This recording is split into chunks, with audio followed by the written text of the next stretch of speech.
Hello, I'm speaking now. Hello, hello, hello, hello, hello. Hello, everybody. Just here in Bow Desert, speaking away. 1, 2, 3, 4, 5, 6, 7, 8, 9, 10. Yay, I can hear that. Yay, 6, 7, 8, fantastic. 9, 10. Oh, there you go. There you go, I can hear you too. Hey, Oh, Richard. right, perfect. Okay. Fabulous. Now we can have a conversation. Yeah, great, that's better. Your audio is very echoey, Bronwyn, though. Jim, did you hear that? He's saying my audio is very echoey.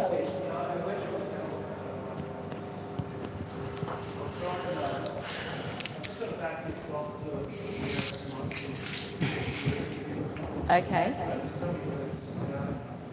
I can hear it, that's fine.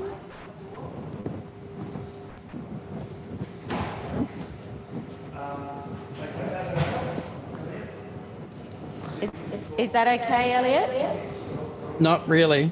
We're getting a Not lot really, of he's saying. echo, a lot of reverb when you speak. Lots of reverb.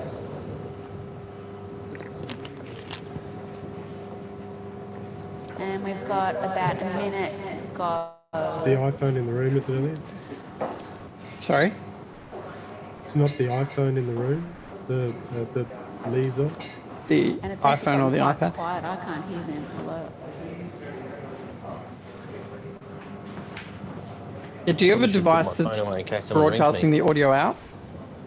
I'm having trouble hearing them now. Should It's I be silent hearing now, them? but it'll still go. Bronwyn, can you just speak for us? Yes, sure. Is that better? It's a little bit better. It's still not great. What's that? Okay, yeah. That's the sound for me is better. Yeah, that works fine. Yeah, I can hear that.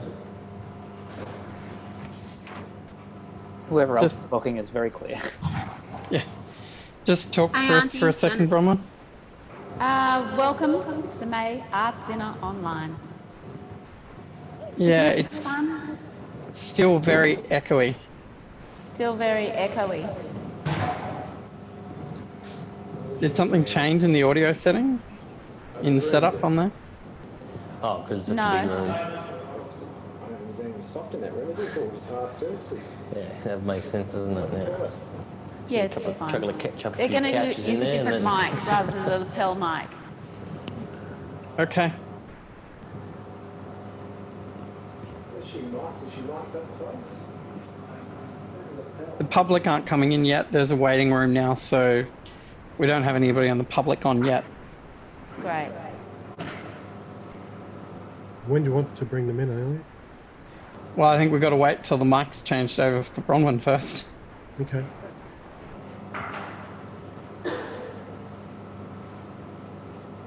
Have you got me as co-host?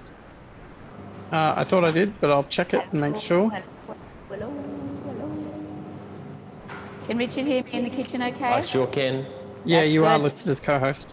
Okay, thanks. Loud and clear.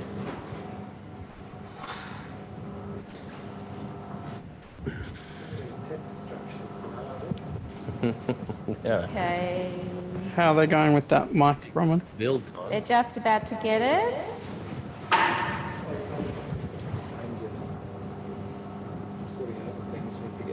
That sound effect, I reckon that's coming from the kitchen, listening to Yeah. Bronwyn talking, because the kitchen's not muted. But it's still happening now without the microphone in Bronwyn. Yeah. We're going to plate this, aren't we? So we'll need to put. I think it might be the kitchen. Should we turn that fridge off now? Or you turned it off already? If you mute the kitchen, I reckon that sound. Might fix it, yeah.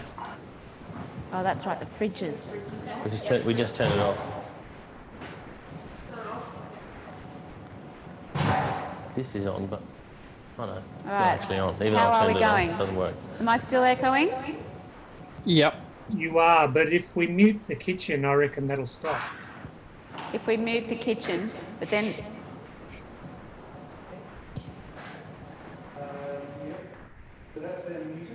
Okay, how about that? Is that That's okay? better. Yeah.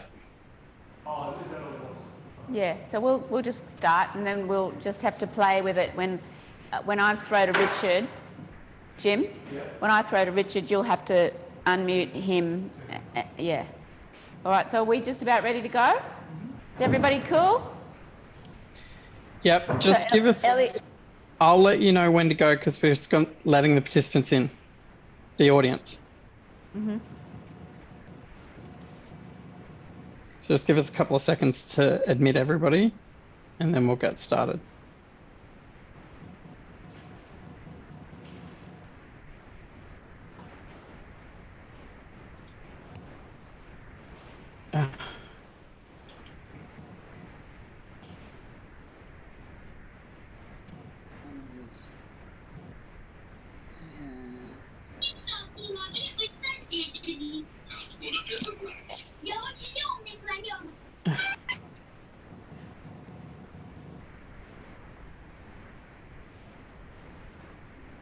Any participants who are joining us, if they could please just mute their microphones.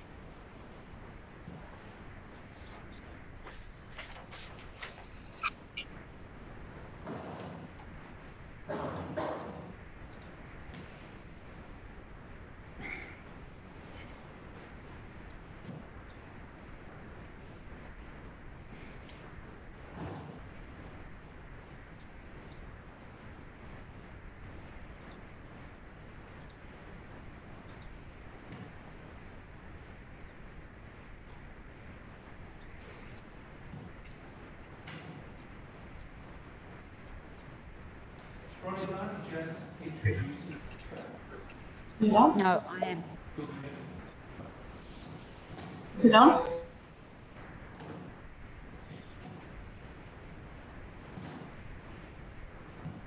Okay, Bronwyn. Good?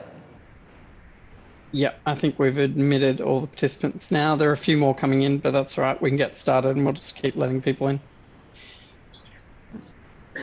Okay, you ready for me to go? Hello, can Yes. you hear me? Welcome to the May Arts Dinner Online. My name is Bronwyn Davies and we're broadcasting this event from a near empty gallery at the Centre Beaudesert on Mununjali country here in the Scenic Room in Queensland, and our co-host is Michelle Blair, coming to you from the Empire Theatre in Toowoomba, southwest Queensland. Thank you for joining us. I'd like to acknowledge that today is National Sorry Day, or the National Day of Healing. In the words of Evelyn Scott, chairperson of the Council for Aboriginal Reconciliation, in true reconciliation, through the remembering, the grieving and the healing, we can come to terms with our conscience and become as one in the dreaming of this land. But right now, we'll cross to Auntie Janice Page from the Mununjali traditional owners in Beaudesert.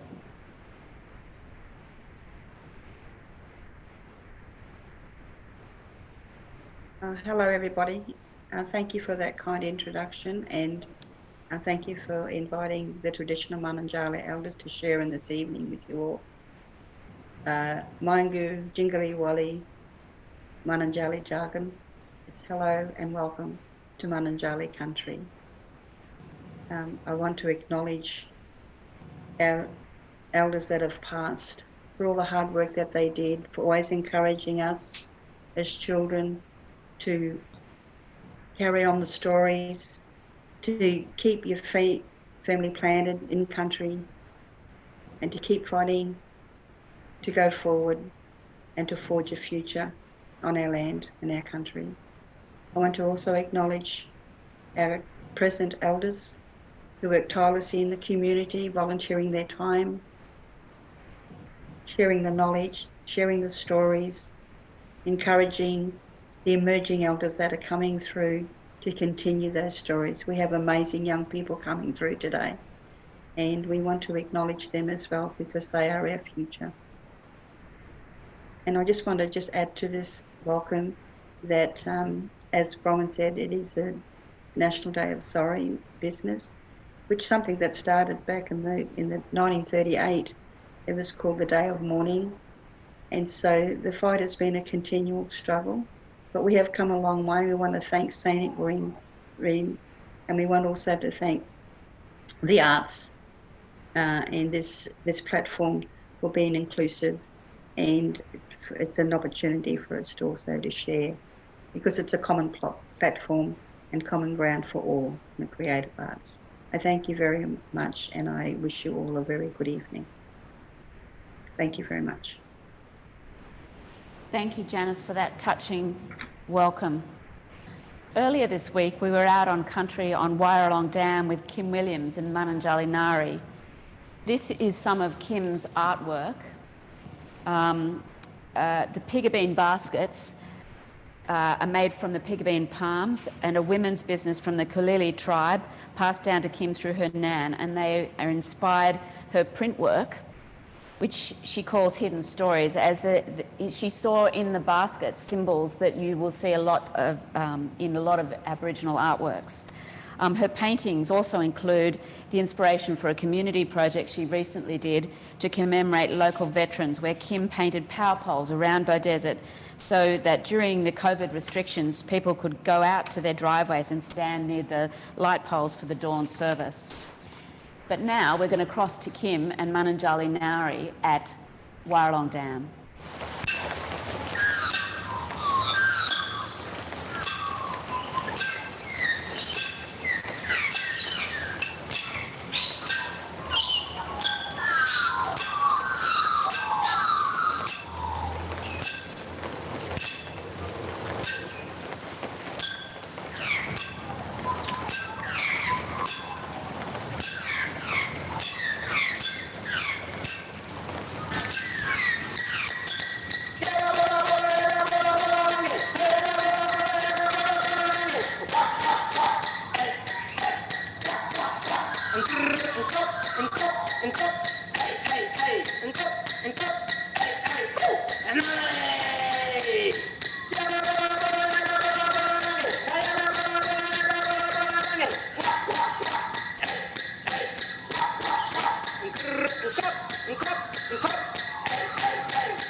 Oh, it's so beautiful out at Wyalong Dam. Sometimes we take our kayaks out and paddle from the boat ramp to the Overflow Estate Vineyards for lunch. And as this is an arts dinner, and I've dressed for dinner, we thought we would ask the chef from the Overflow, Richard Ousby, to prepare something for you tonight using local produce. If you have any questions that you would like to ask Richard tonight during this segment, you can ask them in the chat box, and they'll come to me and I'll ask them to Richard in the kitchen. And if you're cooking along at home, we'd love to see what you're preparing for your arts dinner tonight too. So Richard, what are you cooking for us tonight? Okay, so tonight, roast pork, some lovely macadamias, which we're going to make a puree, not dissimilar to a hummus, and then some honeyed carrots, which are my kids' favourites. So I'll start cooking away with that, with some local garlic, which I've got a personal stash of. It's all finished, but I've got my own little stash of it now, which you have to with some of this beautiful produce from around here. It's not in season all the time. I was going to say, Richard, where do you get your produce from? Look, I guess having not lived in the region ever, but for very long being out here, I'm slowly getting there, I think. I'm just sourcing it from whoever I can. The pork is from Kay, so Kay, and that's the reason I've decided to do the pork tonight. I was talking to Kay from Tonga, and she said, I can't remember when the last time I was at a pork roast. So I thought, well, you're a pork producer, you need to make more roasts. So I thought I'd make one tonight. It's in the oven now, and I think, look, I made a pork roast in preparation yesterday for this, and it didn't go as well as I hoped. So I thought I better get on top of today's, and I've put gone the extra mile with this one. So what kind of tips do you recommend viewers who are trying to do this at home do when they're cooking this? Okay, so my tips for a pork roast are, make sure you unwrap it the day before, or 2 days before, it's not a bad idea. Then on the day, I get a little bit of vinegar and a little bit of salt and rub that all over the pork, put it back in the fridge. What does that do? Helps to draw the excess moisture out of the skin. Oh, So to get them crackling, and basically, a pork roast is nothing without the crackling. I mean, that's anyone's kids, and that's where it all lives. The crunchy bits. The crunchy bits, exactly right. Now this one's ready. I'll pull it out now. And the crackling's pretty good. I mean, I wouldn't say it's like 10 out of 10, but I'd call it 9 out of 10. I'm happy enough with that in a foreign kitchen. And we're going to make a gravy with all those juices, as everyone loves to. So we'll put a pan on. This is to make the sauce from the gravy, so we're going to put I've diced some onions. I guess another tip for something like pork roast or for any cooking is sharp knives. Over the last 20 years of cooking, I've kind of now got a cachet of beautiful knives, but blunt knives frustrate me. So you've got to have sharp knives, and they do a lot of damage to your hands occasionally, but far less than blunt knives. Okay, so how long have you been out at the Overflow? Oh, not very long. I opened the 1 week before COVID shut everything down. Well, no. I started out there 1 week before that, so then I had a little break. And now we're back on. So How often are you open? Are you open 7 days a week, or just for lunches on the weekend? Or it's open 5 days a week. I'm not there 5 days a week, although I have prepared some things that are there 5 days a week. And then I'm there on the weekends to do a little a 3-course menu, which has been going really well. It's been received really well. What I'm doing here with this butter, it's just going to make it a little bit nut brown. So once it's bubbling away, it'll just get a little bit more brownness, you could say. And it's called Beurre Noisette. And it'll just help to give that sauce those nutty, rich, buttery notes. Sort of caramelised, roasty, there we go. It starts it's foaming, and then the foam just disappears, and that's when you know it's started to caramelise the milk solids in the butter. Now we'll just go in the pan, we'll cook that for a little bit, and then we'll chuck in some of the wine from the Overflow. I'm sure David has one he'd prefer to go in there, but the Vermentino is my pick of the bunch. Very nice, I like that. That's very good. Easy drinking. Unfortunately, it is. Fortunately or unfortunately. So, and then in the carrots. So I've cut the carrots a particular way. This is how I learnt to make these particular carrots when I worked in England, working for the late Michel Roux. And he was, such a beautiful cook and cooked such amazing food that I kind of couldn't but cut them the same way. And you can cut them out if you want, really. Was he one of your mentors? Yeah, in a way he was. I mean, my fondest memory, one of my fond memories of being a chef is the first moment that he came in and remembered my name. I know that sounds like an arbitrary thing, but as a young chef working for what was one of the most famous chefs in the world, to first come in and say, "Oh, Richard, thanks for lunch," because I'd cook him lunch most days. He'd always want boiled vegetables, basically. He had a simple palate. And he came in and he said, "Oh, Richard, thanks very much for yesterday's vegetables. Can you cook this again for me today?" And I was like, "Oh, wow." And I went on to work for him for a year and a half, and he's a beautiful person to work for.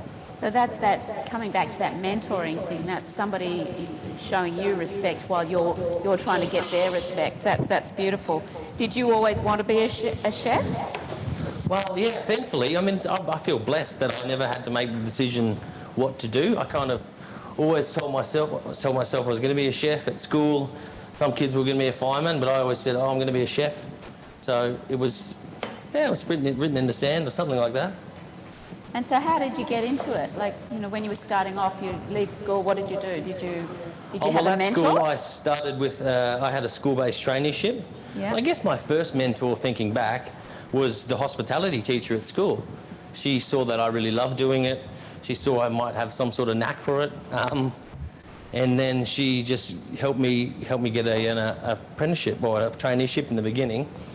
And then I went on to be an apprenticeship at a local Italian restaurant. Now I've got some Mandarin, not entirely from around here, but I had a lime sitting on the front dash, and it rolled out the window on the way here. So this was my snack, and now is in the dinner.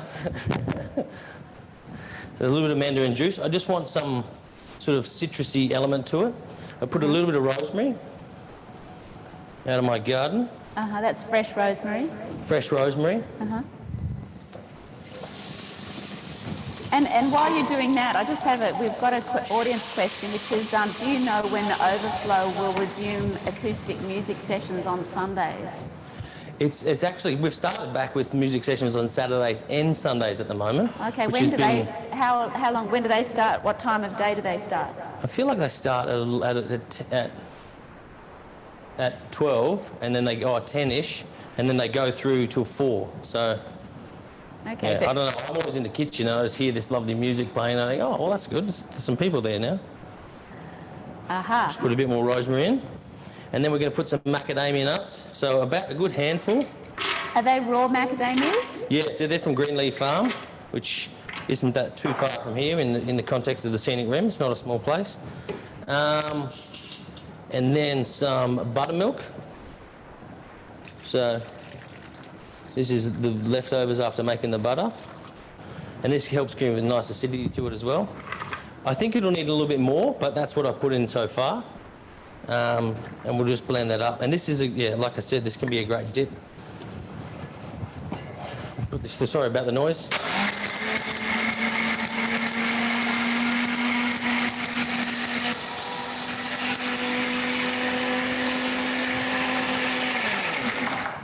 And what you're trying to achieve is something a bit finer than that, but that's a good start. So you'll get a lovely hummus. So this is a good dip. I don't know if I said that 4 times, but this is a lovely dip. If you add a little bit of chili or kind of anything really, it's a lovely dip.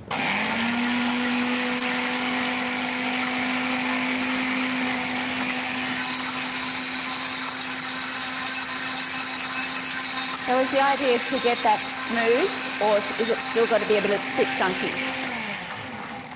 Okay. Aside from blending for the next 10 minutes, that's all we can achieve right now. But trust me, it gets very fine. Oh, okay. So And it's quite also smooth. macadamia nuts make a lovely, lovely milk if you want to go that far. So the carrots will boil away, and the idea being, I don't know if we... So we put the carrots with... There was a touch of water, which I added because the stock was a bit too reduced. It was getting a little bit heavy. With the honey, a touch of butter, and we just cook that down in that, so that ends up cooking down and glazing the carrots. So they get soft. The carrot juices then cook into it, and they help glaze it. And yeah, actually, one thing I didn't add is a touch of salt. Always add salt. It's one of those things that really heightens food. One thing I didn't show you, but I will show you now, and I guess it's more to, if you get a piece of pork that isn't tied. Now, it's not it isn't essential, but does add a lovely, it helps you get a really nice consistent shape. And this is obviously cooked here, but I'm no butcher, so I just do it the good old-fashioned way, and I put one piece under, around, and then you do 1, 2, 3 twists, pull it nice and tight, so you can get a really nice tight, and then you just do a second knot, and that kind of seals that knot, and then it means that it kind of keeps everything nice and tight. Trim those off so there's not excess, but you can see that's what we've done with all of these. So we can take these off, and you can hear that. So I didn't do too bad a job, I reckon. So is this the sort of thing that you have to get better and better at while you're doing your training? You have to, as an apprentice. And do you get scolded in kitchens? Is it a hard apprenticeship to be a chef? Look, I wouldn't say it's easy, but also I don't know anything else. So, I mean, I'm sure there's actually lots of hard things about all industries. I think for me, because I loved it, it never came across as... And perhaps because I worked for fantastic people. Another person I really adore and worked for him for a while, over 3.5 years, was Peter Gilmore. And he was probably the first mentor or chef I worked for that really had a very calm demeanour. So if he was to get upset or things weren't going exactly how he wanted, he would, get upset a little bit and be a little bit loud, but you knew then that something was wrong. Whereas his normal way about the kitchen was really friendly, really lovely, hey buddy, pat you on the back. So it was really easy to work for someone like that. And I guess helped me choose my path in a way, because naturally the path of least resistance became where I went. It's interesting, isn't it? Because chefs aren't necessarily renowned for their calmness in the kitchen, are they? So, No. as an aspiring chef, what advice would you give them when they come up against difficulties, or if they're trying to navigate their way through a career in as a chef? Look, I guess, yeah, because it's such a personal journey, I guess whatever feels right for you. I mean, I worked in 1 or 2 kitchens, so I found a little bit much as far as the intensity of people versus the value to my career. So I guess there was 1 or 2 kitchens that I thought, okay, this is great food, this is at the top of the tree, but what I'm getting out of this kind of cost me more than what I want. So that wasn't for me. And then I next went to Key, and kind of the balance was perfect there versus it was the best restaurant in Australia and people were really lovely, and like I don't think one should sacrifice the other, and it should be an easy path to choose. I don't know, something like that anyway. I don't know if that was clear. Having faith in yourself, I guess, to be able to trust your own judgment. Okay, let's have a look at this. The moment of truth. Not too bad. Depends who you talk to, how pink they want their meat, but I think most people don't want their pork too pink, even though it's all right to have it pink. So we'll cut a few nice chunks of that.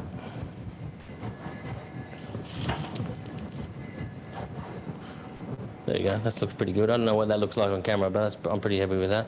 Nice and juicy. And we're going to add a little bit of butter, so we'll take this these carrots. So what these are carrots that lie underneath the pork, and you could call this, I guess, a trivet or something that's going to sit on so that the pork doesn't brown or burn on the base. And these are perfectly good to eat, but I wasn't intending to use them. So we'll put this on the stove and we'll warm those juices up, and then we'll add in some of the other juices that we did before. These carrots needed a touch more, so I'm going to add a touch of water. They're not quite soft enough.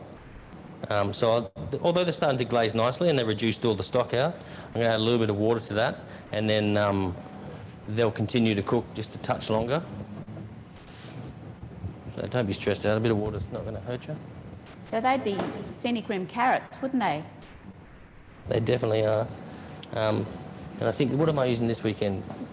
Carrots are one of the focuses. Pumpkins, carrots, and something else. I kind of write the menu every Sunday night after the service, and then forget about it for a few days until I need to start ordering all the things and getting them all out to the overflow for the next week's menu. We'll turn this up. Now, so we're going to, like a traditional gravy, I won't thicken this with flour or anything. I'm just going to add a little bit of the stock that was reduced, get this going a little bit, and just that'll do that.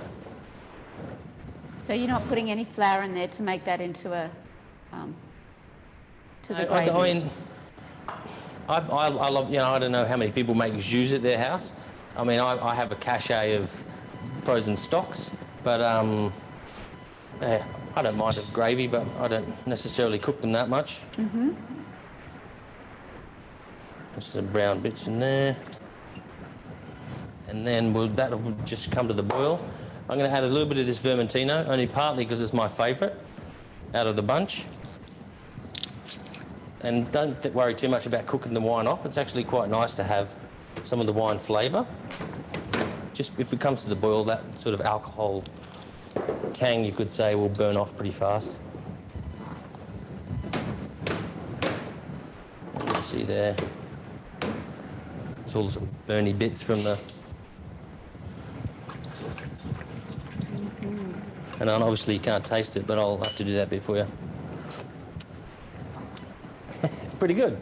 I'm pretty happy with that. I probably wouldn't say if I wasn't anyway. The carrot's still boiling there, almost ready. And I guess on mentors, I mean, I feel lucky, I guess, having cooked with my nan and my mum for most of my childhood. And maybe that's where, as a chef, I started to be mentored by them. So they're pretty lovely people. It starts at home, doesn't it? It does. The love of food and the occasions. And I have to say, that's one of the beautiful things out at the Overflow. It's a really beautiful place to have an occasion because the setting is spectacular. And the food, the wine, it's just so lovely. Yeah, that's why I fell in love with it. I went out to the launch of Eat Local Week the year before last. Oh, sorry, last year. Was it last year? And I'd never been there before. I mean, it hadn't been finished that long, the new building and everything. But immediately I thought, oh, I could come out here more often. Little did I know I'd then end up talking to David about working out there, but... There you go. That's fantastic. All right, these are getting pretty soft.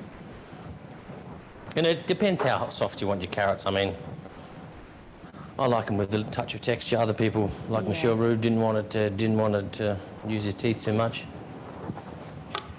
So this has, we better taste it. Needs a little bit of salt. But it has that lovely rosemary. The buttermilk gave it a little bit of acid. Got a floral note from the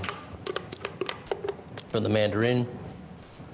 And it would, like as you can see, with some crackers or something, if we blended this a little bit further, pardon all the noise, it comes off pretty good. And then we'll put a couple of bits of... It smells so, it's seeping under the door to the kitchen from the gallery. It smells amazing. And so these carrots, we used to have to do these for the whole suckling pigs they would cook for the private dining room. And yeah. Oh, wow.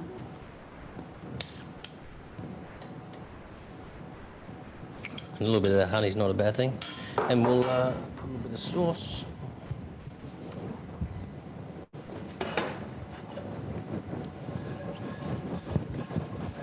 So, Richard, do you mentor other chefs now? What do you do about paying it forward, if you like? Well, I guess I'm part of a program or a bunch of programs. One being a program called Appetite for Excellence, which is one that's designed for young chefs, and I was part of it as a young chef, sort of being mentored or competing, with other chefs and having fun cooking with them. And now, not this year, but every year there's a judging process that happens where young chefs from around the country kind of put up their wares, you could say, design some dishes, design some menus. You then give them feedback and build them up to, being able to compete with this menu. And then they all come together, have a big sort of master chefy cook-off for a few days. And yeah, I'm one of the judges, thankfully, still involved with the program over all these years. So it's been really special. And what's so great, and I guess I didn't see it in the beginning being involved, is just the networking on all levels. So it's not just about, the young people in the industry connecting with each other, like the people that have been there for a while. It's like all levels of the industry getting together, cooking food and talking about what they love. Fantastic opportunity for an aspiring chef to really get to understand and make those connections, which must be so important in that industry. And then, I guess we could give this a little bit of zhuzh. Yeah. So a little bit of macadamia nut. This is called a microplane, but it's basically just a grater. And this is just kind of helped give that sort of, go the extra mile. And these coming in a pack were far easier than sitting in my backyard, as I often do with my mum, and just crack macadamia nuts with a brick. So yeah, Greenlee do obviously got a big cracking machine. I hope they do anyway. So it's roast pork. Yeah. Carrots. Thank you. Absolute pleasure. That's great. So thank you, Richard from the Overflow. If you'd like to check out the Overflow Estate 1895, which is on the banks of the Warralong Dam or the Warralong Lake, it's about 15 minutes drive out of Beaudesert. You can launch kayaks. It doesn't have motorboats. It's a pristine wetland surrounded by mountains and this fantastic heritage site with a brilliant cafe and restaurant. full of scenic rim food, and if you want to support the local growers and farmers, that's a fantastic place to go on a Saturday or Sunday. But I believe with the COVID restrictions, there's limited numbers that are available to make sure you make a reservation before you head on out there. Okay, so thanks, Richard. That's really great and ideal for this autumn weather. We might go now to Michelle at the Empire Theatre. Good evening, Michelle. Good evening, Bron. That dinner looked amazing. I did have a piece of pork on the weekend too, so I can remember what it would taste like. So if you've just tuned into to tonight's dinner, welcome. We're streaming to you tonight from Zoom, and we're also on YouTube Live. I'm Michelle Blair, and I'm your Southwest Queensland Regional Arts Services Network Officer, and I'm on stage at the Armitage Centre, which is a part of the Empire Theatre in Toowoomba.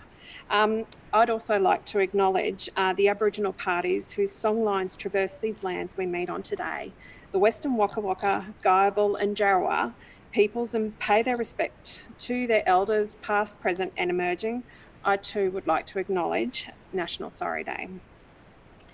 Southwest Regional Arts Services is committed to working with council and community to develop a strong creative community across the Southwest. Today, the Minister for the Arts, Leanne Enoch, has announced a new grant called START, which will be aimed at providing support for Queensland's independent creative practitioners, including artists, producers, designers, technicians and other art workers. Funding will be distributed by the Regional Arts Services Network, which will be us for the Southwest, but these grants aren't open yet, so please keep in touch and we will update you as soon as we have more information.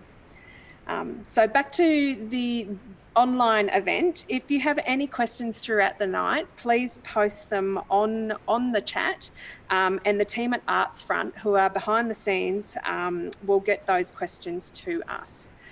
Arts Front and their team are working on this project with us from locations around southern Queensland, with everyone in self-isolation and observing physical distancing guidelines. If you want to catch this again later or share with your friends or community, go to YouTube Live, which you can find at the Live at the Centre website, or go to the Arts Front website.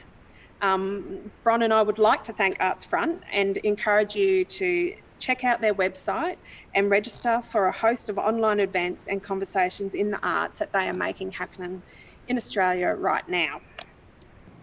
So we are joined by a fantastic panel this evening, and I just wanted to quickly run through them and introduce them to you. Kim Walmsley is a Mulunjali artist and arts worker living in Toowoomba. Kim enjoys a challenge and embraces her purpose to enhance and promote self-worth and determination with art as her tool and her Indigenous spirituality as her guide. Welcome, Kim. We have Ant McKenna, who has been involved in creative and cultural sector development for almost 30 years, working with Arts Queensland, Q Music, Sunshine Coast Regional Council, RADIF and Indigenous programs, the Horizon Festival, Big Sounds and A Venue, and now Grant is at BMAC. Welcome, Ant. We also have Melania Jack, who is a songwriter and musician teacher and workshop facilitator, and one half of the Ironing Maidens. Welcome, Melania. We also have Patty Priest, who is the other half of the Ironing Maidens, who's an associate lecturer of music technology at CQ Uni, passionate about music, creation and experimentation. Sorry, it's a bit chilly here. My brain's not working very well. And she's also the other half of the Ironing Maidens, who we'll hear from later tonight. So welcome, Patty. We have Andrew Wright, who's the Artistic Director of Goat Track Theatre for children and young people. He also produced the very successful mentoring program, Youth at the Hearth, at last year's Arts Ablaze, Queensland Regional Arts Conference. And finally, we have Wendy Green, who focuses on arts, events and cultural heritage driving economic benefits in her role at the Queensland Museum and organiser of the Lost Trades Fair. She has mentored countless artisans and makers in this role, so I'm looking to finding out what that has involved. Welcome, Wendy. So first up, we have Melania coming to us in Cairns. Hi, it's so great to be here. We just Welcome. had a really lovely dinner with you all. It's nice to have dinner with someone. Yeah, it is.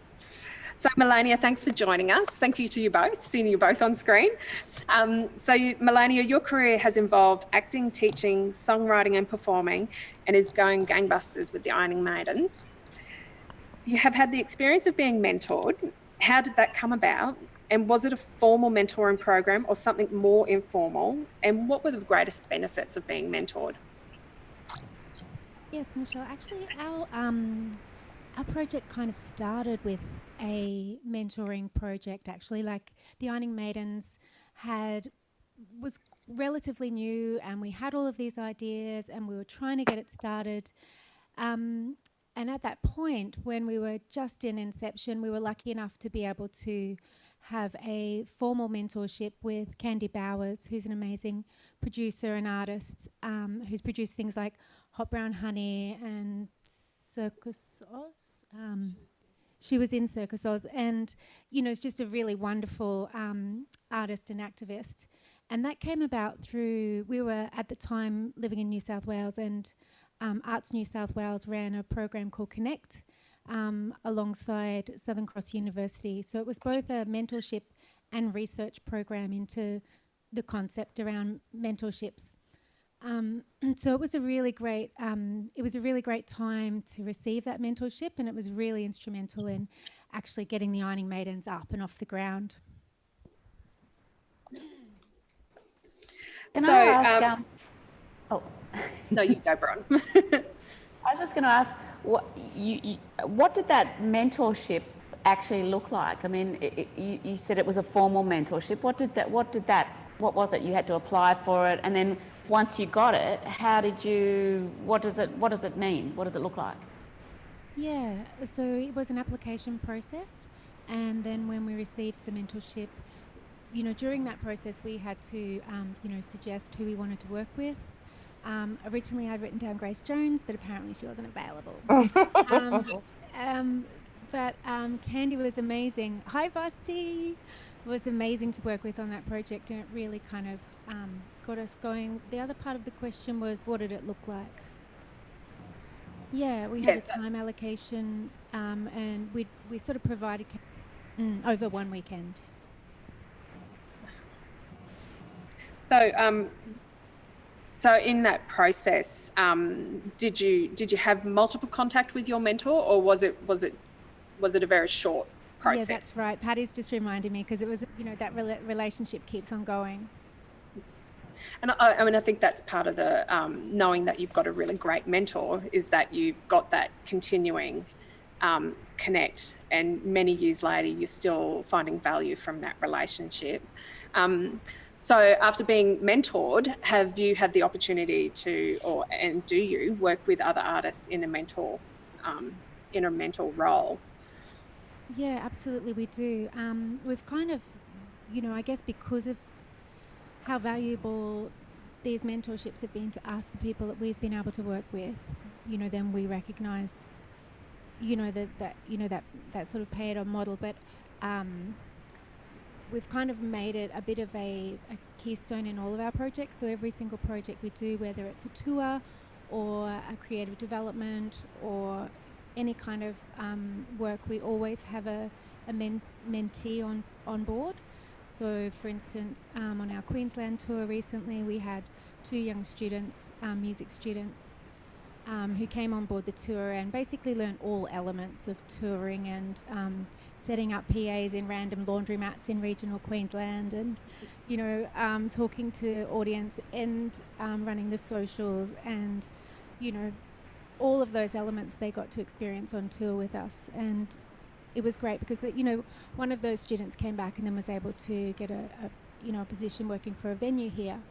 So you really do see that confidence building and how important it is. Yep. No, it's a vital thing that we give back to, I think, especially within this industry.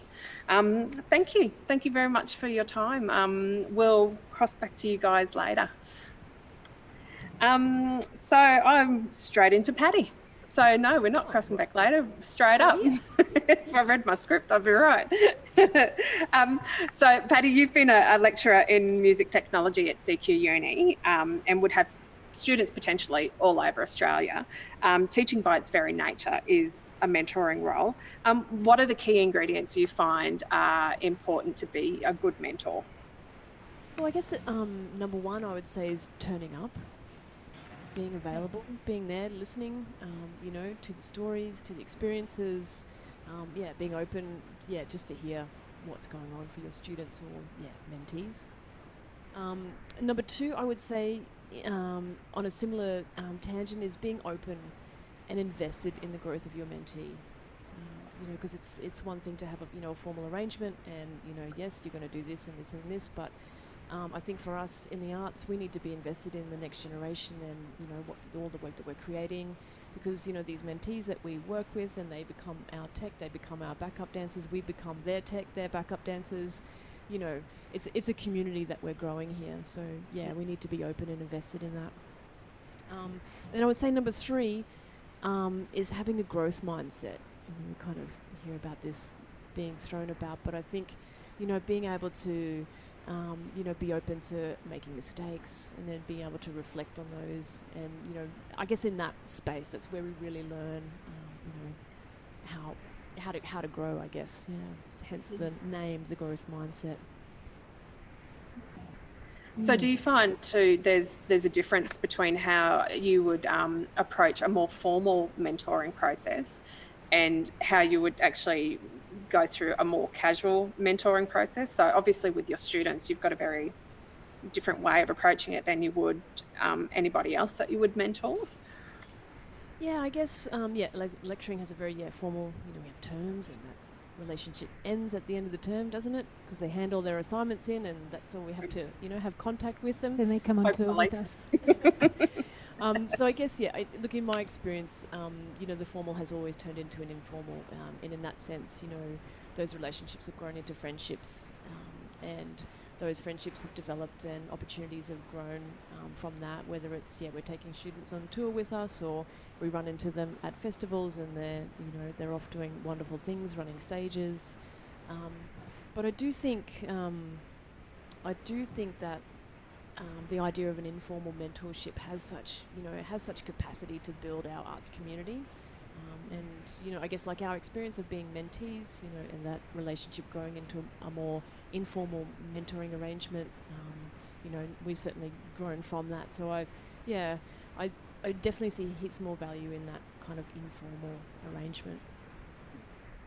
Yeah, that creation of network is probably a just as important part of that mentor process, isn't it? Because, I mean, you know people you can rely on as well when you're working through a program yourself, a project as well. So in regards to mentoring students or the informal mentoring, what do you need to have at the front of your mind when you decide to go into that sort of relationship with somebody, so that you're getting the best out of the situation, out of the mentorship? Yeah, I think that's a great question, and I think in all of these situations, especially being in a lecturing position, there can be this inherent power dynamic, which can be destructive. So I think that's always at the front of my mind is keeping in check that kind of dynamic and making sure that I'm creating an even playing field, so that everyone feels comfortable, and and able to explore the full range of themselves. So that I guess that would be the biggest thing for me, is just keeping that dynamic in check. Very good. Thank you very much. We'll speak with you. We will speak with you later and hear you perform later. I got it right this time. Thanks very much for your time, guys. And we'll cross over to Wendy, who's in Toowoomba with me. G'day, g'day. Hello, Wendy. How are you? I'm cold, but I'm very happy. No, that's fantastic. So thanks for coming along. Now, you work at the Queensland Museum, so can you give me a bit of a quick rundown on what your role is and what mentoring you have done, and who you've been able to mentor over the years? Yeah, absolutely. So when I started at the Queensland Museum, it was about a decade ago, and a big part of my role then was to be a key person in a state tourism funded initiative called Handmade in Country. And we were tasked with looking for tourism and arts related opportunities for the Darling Downs, Southern Downs and Granite Belt regions. And a big part of that role involved seeking out artisans. So artisans are essentially creators of artistic items that are functional. And we focused particularly on artisans because we needed a point of difference from other regions. And it allowed us to encompass heritage trades into the mix, which is still really an important focus for Queensland Museum. And what we observed was that many of these incredibly talented artisans really had no idea how to value themselves, and they all needed assistance in some way. And I just came across artisan after artisan who supplied incredible handmade one-off pieces at significantly below cost. Many of them were even embarrassed to ask for a price that would mean they could actually sustain their own art. And it wasn't an acute problem. It was the majority of the artisans who we came across, new and established artisans. So it became clear that they needed mentorship and guidance around some of the non-creative parts of their vocation. And these needs included business, pricing, marketing, distribution and supply. And hence I kind of fell into a mentoring role due to my commercial background.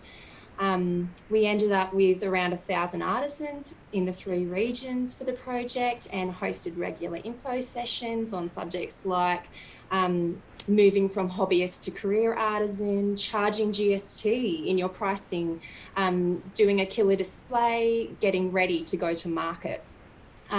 We also established an annual event hosted at Cobb & Co Museum in Toowoomba called Handmade Under the Stars, a twilight market. And this event was designed to showcase handmade and country artisans from the 3 regions in one place. And it's now been running for 9 years. And for the past 3 years, we've had over 4,000 people attend during the 4 hours. So we certainly achieved our goal there of publicising artisans. But during the time working on Handmade in Country, I was also learning a huge amount and honing my own event management skills and learning about the trades. So I certainly never considered myself as a mentor, but more of a coach of sorts. However, since I began to understand that mentoring is a two-way street, and it's kind of just more similar to a friendship in my mind, but a more formal version of a friendship. But since then, after the Handmade in Country project wrapped up because we ran out of funding, my work with artisans through our museum gift shop continued to be established, and I had the opportunity to continue to help artisans and artists with their product lines, price points, packaging, self-promotion, which I discovered that many creatives are very, very bad at. They don't self-promote. It's a funny anomaly. But for some artisans, it ended up being a quick flash in the pan where they had huge success and they've sold all of their stock, and then they work day and night to produce more product, and then they decide, oops, this isn't fun now. So they went on and tried something else, but others had more of a slow burn, and they expanded their product ranges and collaborated with other artists and added new skills to their mix, and it's opened up wonderful new markets for them. But then my next big adventure was in 2017, when I was once again lucky to be part of a team that negotiated with the Victorian-based founders of the Lost Trades Fair, a well-established event in that region, and see if we could bring it to Toowoomba. And for many of the Queensland artisans that attended this event and subsequent events that ran in other states, it has literally put them on the world stage for their trade. The event has done glorious things for heritage and rare trades internationally. And personally, me being able to witness the mentoring between artisans in the last 4 years has been so rewarding. They're all developing their skills. They're amongst kindred spirits, where previously they might have been on their own in their garden shed doing this thing that very few people understood. And this experience has been one of the most satisfying and real work that I've been able to put my hands to in my entire career. Again, many of the exhibiting craftspeople come to me for bits of advice here and there, perhaps a connection they need to make, or simply just to be a sounding board for an idea. And remember, I've never been a lead light artisan. I'm not a cooper or a wheelwright. So again, I hadn't considered myself in the traditional sense of being a mentor, but what I was doing was sharing my knowledge and how these different systems worked. And I was sharing my understanding of the commercialization of art, artist events, retail, in a way that translates directly into their own situation. So I wasn't telling them what to do in so much as giving them the instruction manual on how the commercial process worked, and therefore enabling them to achieve greater success. And I guess in a way that's exactly what mentoring is. But some of the best mentors I've personally have not taught me the technical parts of my role. They've simply just taken an interest in my personal and professional development. And a good mentor normally won't tell you what to do exactly, but they'll give you suggestions on how they personally think through a problem. And being walked through that process of how to think about something, it's such a valuable gift. And I think it's one that keeps giving for future problems. So that's my aim. That's fantastic, Wendy. And when we approached you, you said exactly that. You didn't see yourself as a mentor, whereas mentoring comes in many shapes and sizes. And we all need a mentor for different stages of our lives and stages within our employment. So you've definitely done great things in your role. And we also, as we previously talked about, it's created that community as well, hasn't it? It's created that interlinking between not only yourself and the artisans, but within themselves as well. And it's created that we're all in it together, and we're all feeling the same when it comes to what our future looks like and what we can and can't achieve. So thank you so much for your time, Wendy. Thank you for joining us. My pleasure. Let's keep the heaters on and we'll be right. Yeah. And let's hope we see that Lost Trades Fair coming soon. So yes, 2021. Yeah, excellent. Yeah. So right now I'm going to cross back over to Bron down in Beaudesert. Thanks, Michelle. So I'm getting a really good idea of what is important to be as for the mentoring relationship. So let's go to our next guest, which is Kim Walmsley. Kim, tell me, how does the mentoring relationship work within Indigenous communities? Hi everyone. Before I start, I'd like to acknowledge all First Nations people of Australia and just take a moment just to remember what's happened and just hope for the future. Reconciliation starts tomorrow. Yeah. So with that question, for me, I've learned a lot of lessons over the years. One is to be open to learning about the people and the land, the tribe and history of place. Know and connect with the local elders and professionals, Indigenous professionals working in the community, whether it be health or with any kind of service provider. It's getting to know your surrounds and introduce yourself, let them know your hopes and ideas. Appreciate and respect the input from our mob and be inclusive. You know, they need to be a part of the conversation from the very word go. Involve everyone. If you know there is conflict in the community, make sure that you invite everybody to the table, never kind of two sides. I think that's important, and it's really hard for people on the outside to see that looking in. But, you know, always be aware that there could be what we call black politics happening, and we need to make sure that we respect everybody's, dreams and wishes and hopes for their community, because, especially with working with Scenic Rim, which is coming up, Bronwyn, as you know, Yeah, it's important to get a move on for a start. COVID's stopped this project, unfortunately.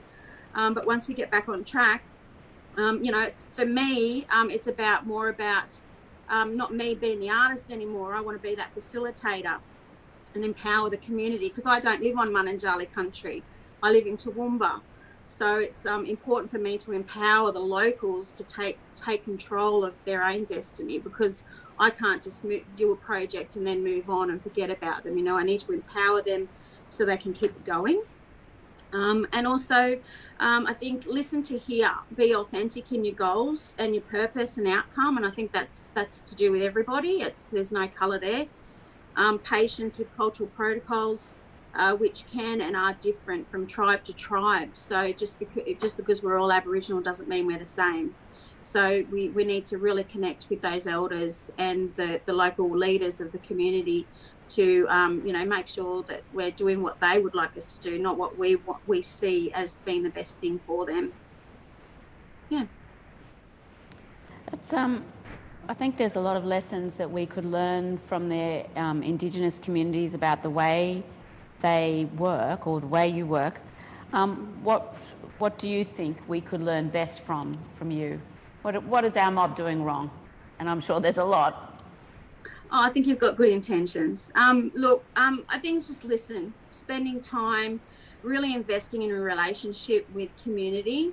You know, there's a saying an elder has said to me that, you know, we can smell gammon a mile away.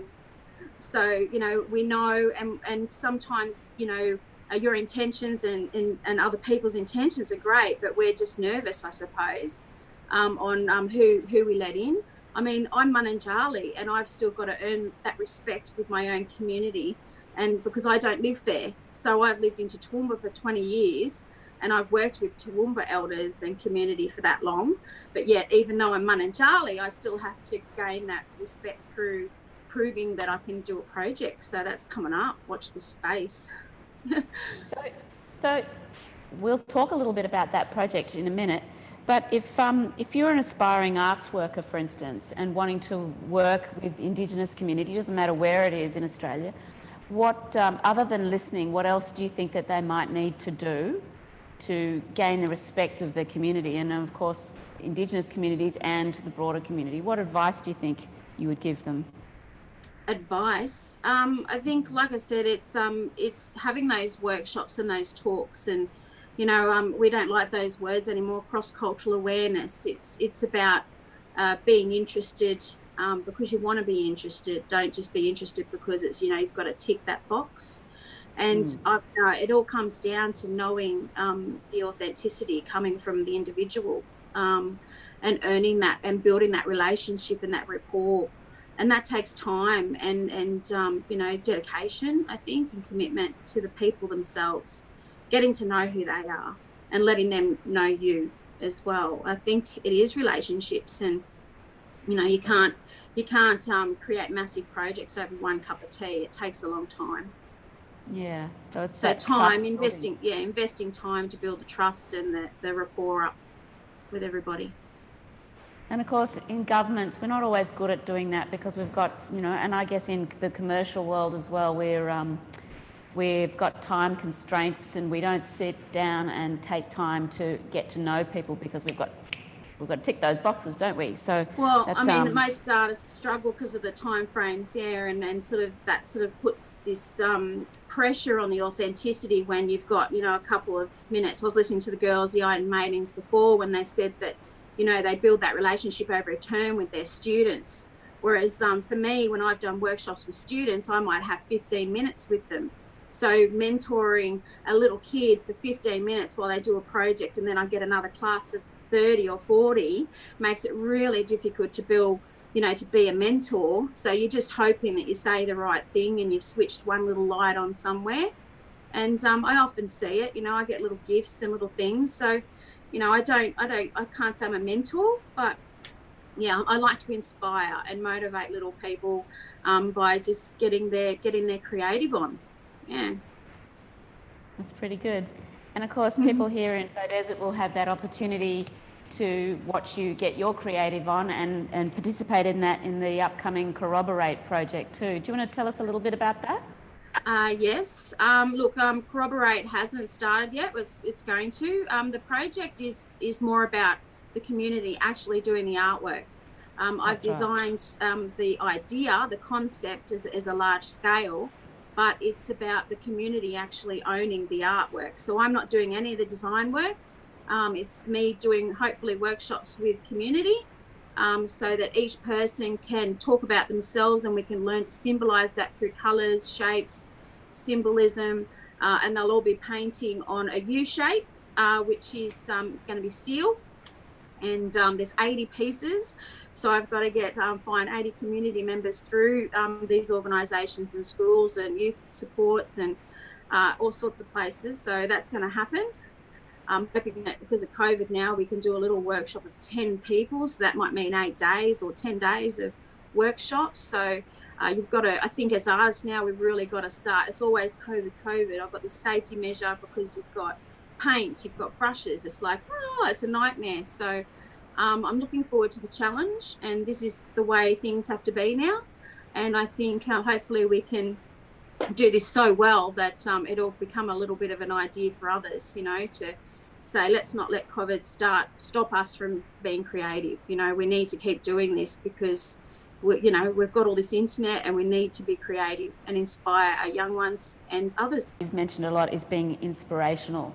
Who inspired you, Kim? What made you become the person that you are? And were you mentored through your development? No, I'm a self-taught artist. I haven't got any that I've worked with over the years. Arts people, I can see a couple now that have given me a couple of words of wisdom, or, you know, I think it's not always a mentor. It's just having conversations with people and spending time with people. And sometimes someone says something and it twigs in your head. So mum, definitely, family, everybody that's around me and everyone that I have met inspires me. Oh, that's good. Thanks. That's very interesting, Kim. Thank you very much. And don't forget out there, if you have any questions for Kim or any of the other panellists, put them into the chat and later on we'll ask those questions of those panellists. Right now, though, we're going to move away from the cooler climes and we're going to head up to the Sunshine Coast and talk to Ant McKenna. Ant, are you online? I am. How are you going? Very good. You've done a lot of mentoring of aspiring and emerging artists, and you're launching a new mentoring program for the arts through BMAC. Can you tell us about that and why pathways are so critical in the arts? Sure. Yes, so I want to acknowledge the Kabi Kabi people on the location that I'm based on, the Sunshine Coast. And thanks a lot for having me. And it's been great listening to so many amazing people, feeling very honoured to be part of it. Yes, so BMAC is a 30-year-old organisation. I've worked with organisations like Q Music, Arts Queensland, Sunshine Coast Council, and in all of those organisations, mentoring, whether it's informal or formal, is a massive part of what all of those organisations do and have done. I remember back in the old days of Q Music, we had things called MAPs, Music Action Plans, where kind of elders in the industry sat down with emerging musicians or music workers and kind of listened to what they wanted to do and talk through their plan and help them fill in the gaps. The project that we're doing now with BMAC is called Booster Pack for Creatives. Came about through COVID-19, and it really is focused on providing mentoring from 4 really amazing people, 2 in Logan and 2 in Ipswich, for artists in those regions and art workers, helping them develop new projects and new collaborations, get funding. It's pretty exciting. It's a good project to be a part of.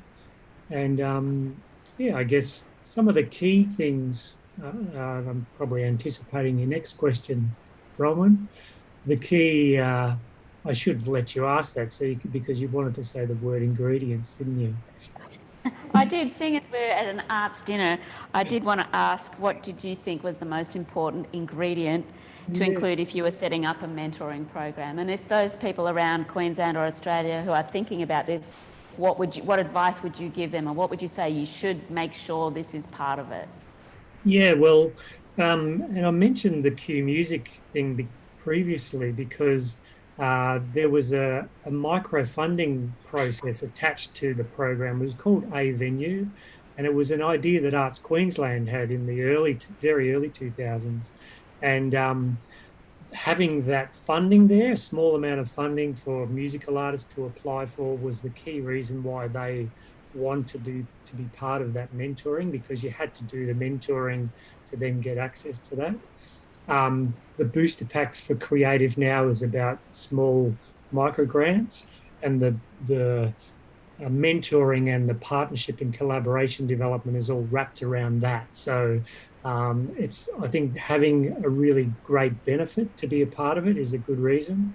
And I just want to flag as well that the booster packs, we were talking to Arts Queensland and the DDG of Arts Queensland a week and a half ago and mentioned that, and we want to hope to think that that's part of their decision to open the new START quick turnaround grant. So we're pretty excited about that whole process as well, and looking forward to ensuring that that is a kind of a wraparound partnership and collaboration and project development process as well. Having clear processes, so really clear roles for the mentor and the mentee, maybe a project that the mentee can do, great mentors, so people that have really strong industry knowledge, but also people that are very open and want to work collaboratively as well. I guess, yeah, and good tools and resources to share with the mentees as well. Okay, so we've got a question that comes from Melissa for Ant, which is, where does a mentor get mentoring or inspiration, as Kim put it? Mentor, thanks Melissa. Hope you're going well. Where does a mentor get mentoring or inspiration? I guess you need to be open to capacity building as a process that you believe in, I guess. Anyone can be a mentor. I built a deck around my pool, and I couldn't have done it without my neighbour coming over. Every day, every Saturday afternoon, he'd come over and go, "We're going to have to fix that. Oh, you'll have to replace that." So I did all the work, but there's no way I could have done it without him. And so for him coming to do that, he just wanted to make sure I got it right, and wanted to sit on the deck and have a beer with me and enjoy it without the deck falling down. But yeah, having a belief in capacity building and wanting to work with people, and a belief in that process is a key part of it. So when you are a mentor, how do you know when your mentoring has been successful? Yeah, I reckon the key one is when you become the mentored. So I'm thinking about someone like Grace Edward, who's one of our key workers at BMAC. When she first came on, obviously she was learning a lot of our processes and that kind of thing. But every time she opens her mouth now, I just am blown away by the amazing things she says, and learn so much from her every day. And similarly, other people that I've worked with in the past. For instance, some of the early mentoring stuff we did at Q Music with people like the Veronicas and Kate Miller-Heidke, and of course, look at where they are now, and doing amazing things and speaking amazing words as well. So when the mentor becomes the mentee, I love it when that happens. So it's coming full circle. Thanks, Ant. We'll come back to you, I'm sure, in a little while. But right now, we're going to cross over to Andrew Wright on Tamborine Mountain for our final panellist. Andrew, you there? I am. How are you going, Andrew? You mentored young people from around Queensland as part of Youth at the Heart at Arts Ablaze. What did the young people get out of it as mentees, and what did you get out of it as a mentor? Okay. Well, for those of you who don't know too much about that project, basically there were a number of young artists. There was a call out from across Queensland. They were in completely different positions. So some of them were still high school students. Some of them were emerging artists. Some of them had already been gigging for a while. So they kind of had a different situation. So there was kind of quite a spread of where people were at in their careers. So when those people came in, they needed different things. And I suppose that's one of the keys to mentoring is you're meeting people where they're at. So if you've got someone who's a DJ in Capella and they still haven't even been paid to play their music, and they're at high school and they're trying to find a guitar teacher and someone to teach them singing and sampling, you have to meet them where they're at with that and say, okay, so your first steps are A, B, and C. For someone who is further along the track, then obviously those skills are not going to be useful to them. So in terms of what the young people got out of it, it varied, because for some people what they got out of it was their first gig. Like Harvey went back to Capella and signed his first gig and made his first money from his art form, and for him that was massive achievement. Other people secured tours while they were at the state conference by us side coaching them on networking and partnering, so they could bounce the stuff prior to a conversation and then go into the conversation, have that success, come back out. Other people wanted to know, like, how do I hack my head? Because I'm so nervous in these contexts, they're such daunting contexts to kind of navigate. So, that would be, I won't name names, but, there are a couple of them that were just going, this is my worst nightmare, actually, being at a conference and navigating networking and making deals and things like that. So in terms of what the young people got out of it, they probably fall into three major areas. One would be they got a little bit of an awareness about their art. So their practice, their process, and their products, and how they could deliver those better. They got better understandings about their business. So how do they market, how do they sell, and how do they deliver on a promise? And then in terms of leadership, probably the major skills that they would have pulled out of it would have been greater personal mastery. Like, we forget sometimes that people just don't even manage their default diary during the day, because other people go to work and there's a bell or there's a 9 to 5, but people actually have to have a diary. So greater personal mastery, greater people mastery. How do I win people over to being interested in my project? And then probably the big one is greater purpose mastery, that sometimes we've got to bring people back to who are you really? Like, what are you? Who are you when you're fully expressed? Like, what's kind of your purpose in being here? So kind of, I suppose, answering some of those big questions, that was important for a lot of the people that were there as well, because they're being refreshed and brought back to the path of, when I'm at my best, when I'm at my essence, when I'm fully expressed as a human being, who am I? And I feel like that's the greatest question that mentoring can answer. So that's probably the stuff that that people got benefit from. In terms of what I got benefit from, that is a massively intrinsically rewarding process. Like that's the thing that actually, when I talk about purpose, that's the thing for me that lights me up is, if I'm going through a down spot, the best thing I can possibly do is go and help some people.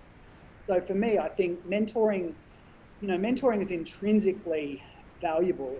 If it's for you, you do it wherever you were, So yeah, I think that's what I got out of it was a sense of being part of that group, and the camaraderie of that group was amazing. And it was a formal process, wasn't it? It was a formal mentoring program rather than an informal one. It was, and I think I definitely agree. I think Patty might have said it earlier, that one of the things in a formal arrangement is once you've got that formal arrangement, the idea then is to kind of drop that shit fairly quickly and get into authentic, vulnerable communication.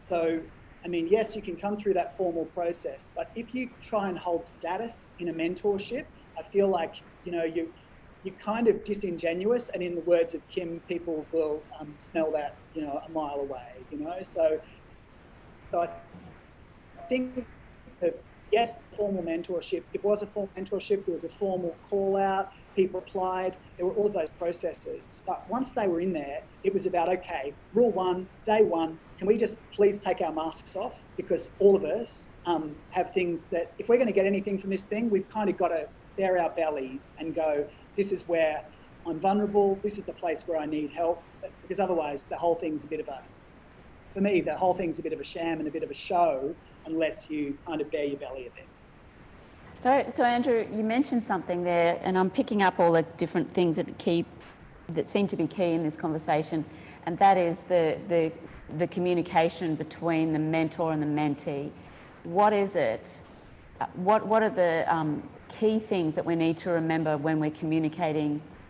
You know, if you're the mentor, how you're communicating with the mentee, and also for advice for the mentees who are now communicating possibly with their idol or someone they respect. What do you think are the key things in that communication?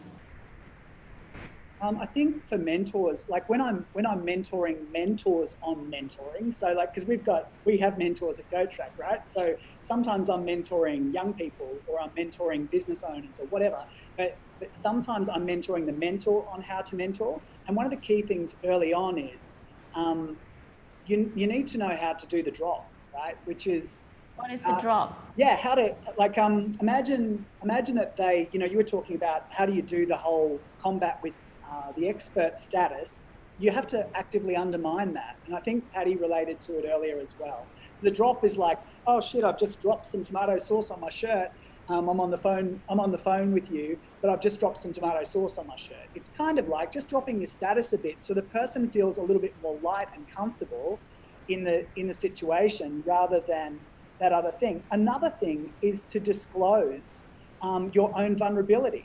Like, just because you're a mentor does not mean that you have the right to speak on all things.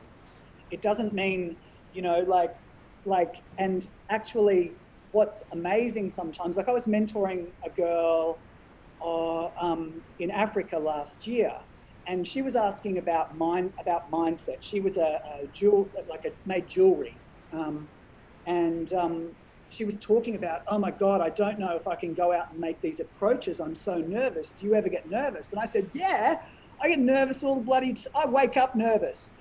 It's like, you know, so suddenly when you do the drop, everyone goes, oh, what a relief.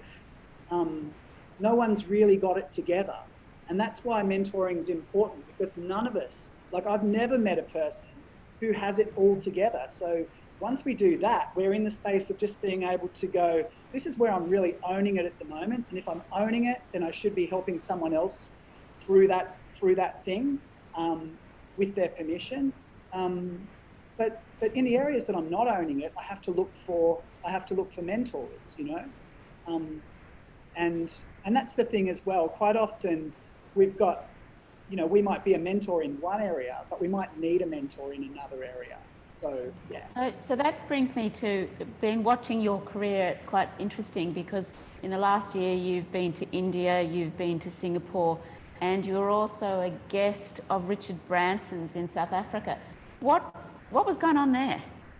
So yeah, I was selected as one of 20 entrepreneurs that went in, and we stayed with Richard at his safari, which is not where you shoot animals, but where you go and have a look at them, just to clarify. But when we weren't there, we were out in other spaces in Africa mentoring people who needed that support. So one of the places that I worked at was Maharishi Institute.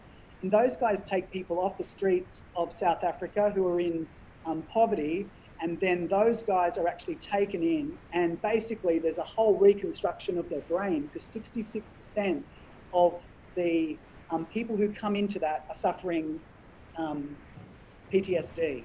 They've been through some terrible, terrible stuff. So they have to bring them back to who they really are. They have to, they do about 3 hours of meditation a day.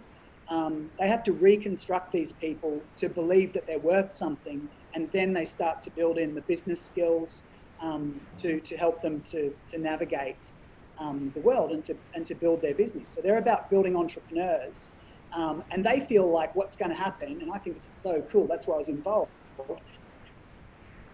is Imagine the difference in our political system if you took the most disadvantaged people and you placed them in the most powerful positions in that culture. If you flipped that power dynamic, if you took the least educated, you made them the most educated with the most access, the most business skill, what would be the shift culturally in that community?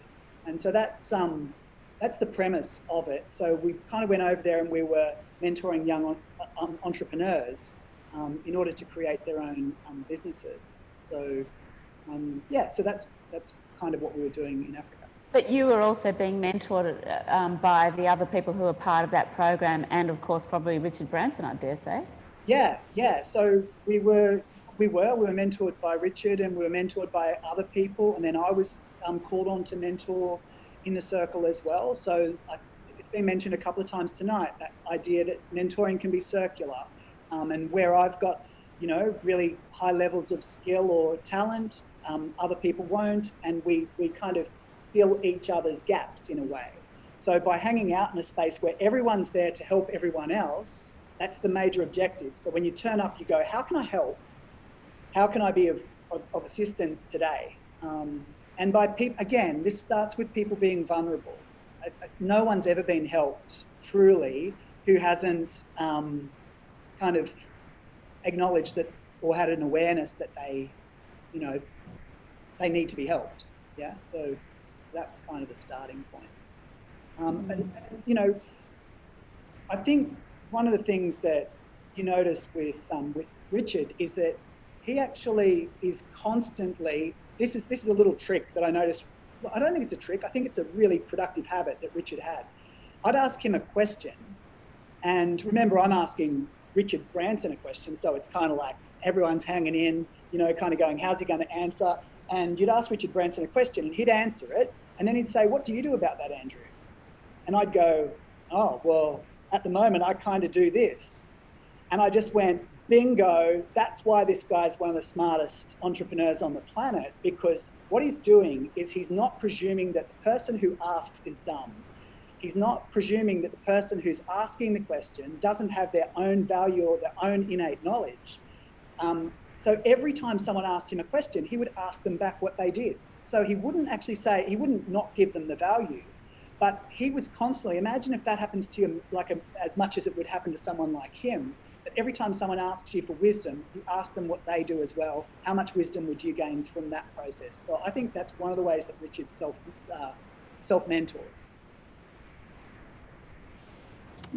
Interesting.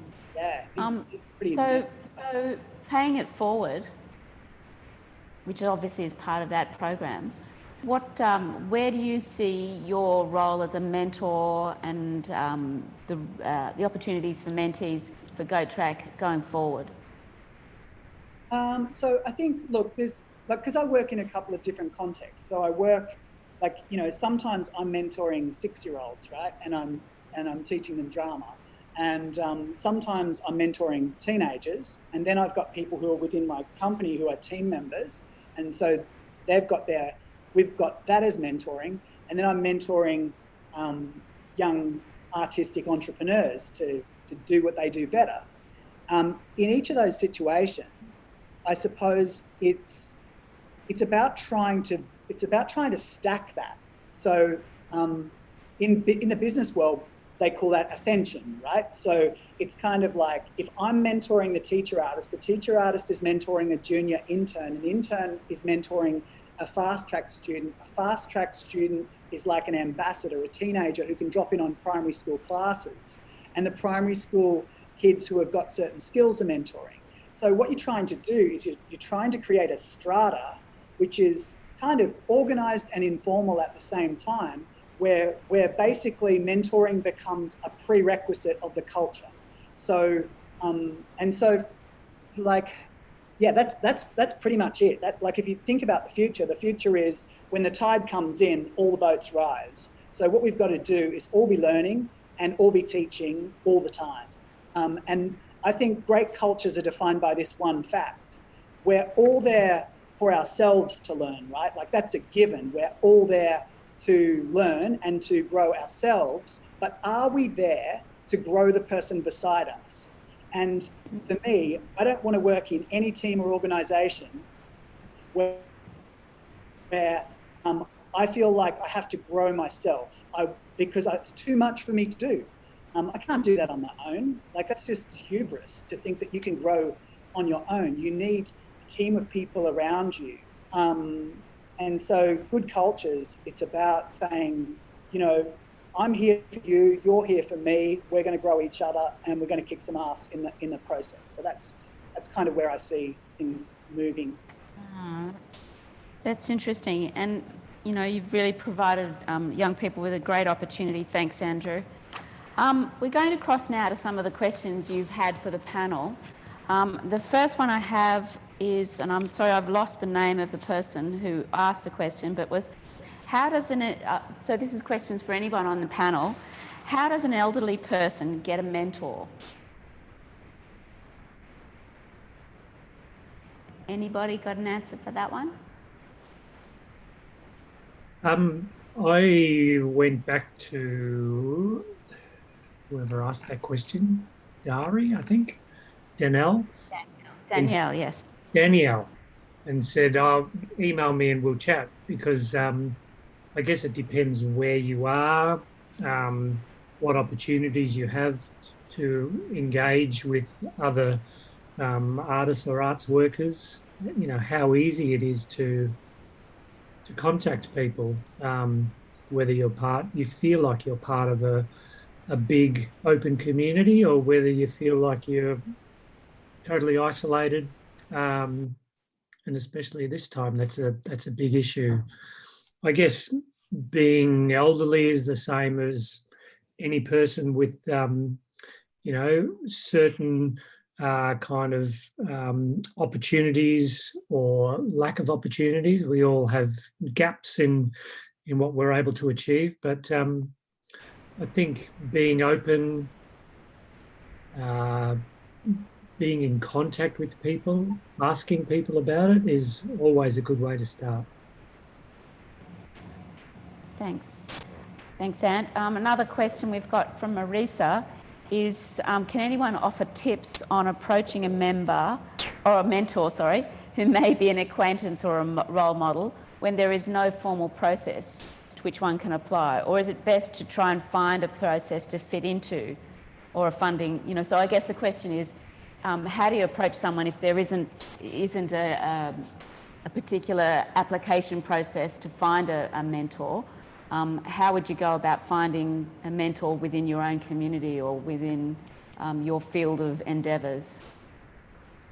I think that what's really important with this, especially if you don't know them and you don't have any method of introduction, is the advice I would give is to think of one really important high leverage question that you could ask the person. And it's a question where the answer would be really meaningful to you. And then the key is to take action on their answer and do something about it. Do the work, and before you come back with another question, make sure that you've done the work. And it's not always about getting the result, but it's about trying and really giving it a go, because they're giving you time. And if they don't know you and you're an unknown quantity, start with one meaningful question. That would be my way in to someone that I don't have an in with. Kim, what did you think about that? Yeah, for me, actually, I had a phone call from an Indigenous elder today down on the Gold Coast, and he wanted me to mentor him in some work. And I said, well, we had a big yarn. We just talked about it, and I think that's about connecting and listening. And I knew that even though we get along, that I wasn't the right person for him. So I just basically had a good yarn, found out what he was sort of looking for, sent him some links, and I gave him a few phone numbers. And that was, you know, and I rang the people first, said, can I pass your number on? And they said, yes, I always do that.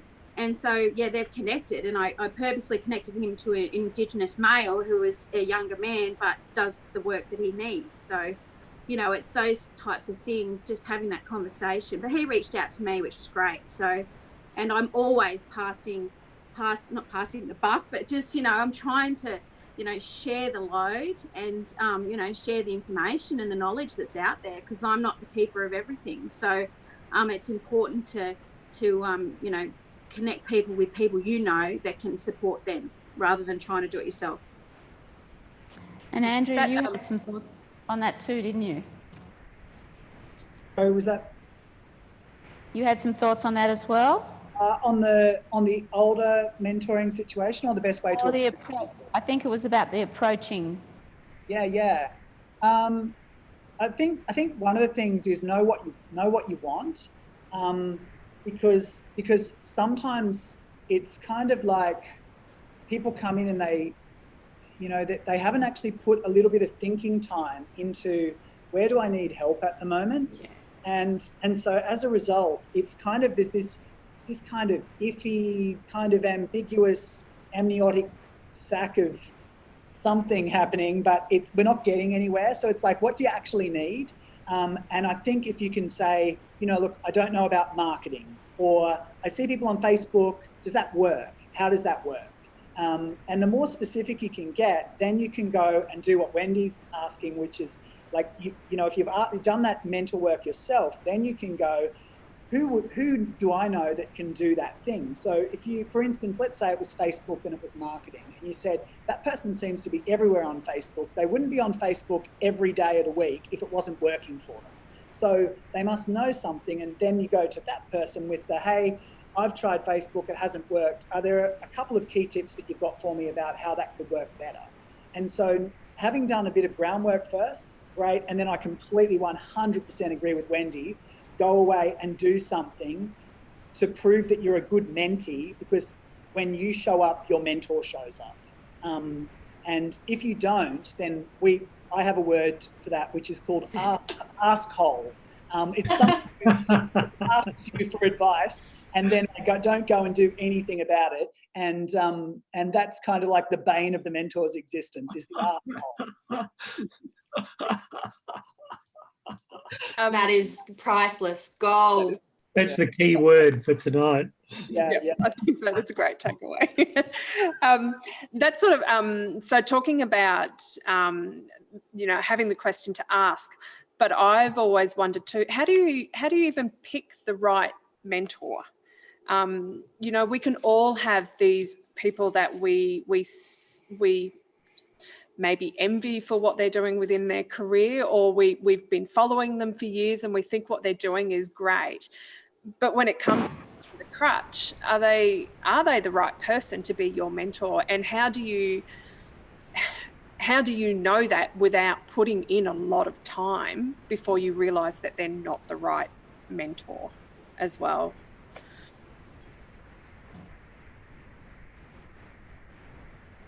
Maybe I just... No, research. Research, yeah.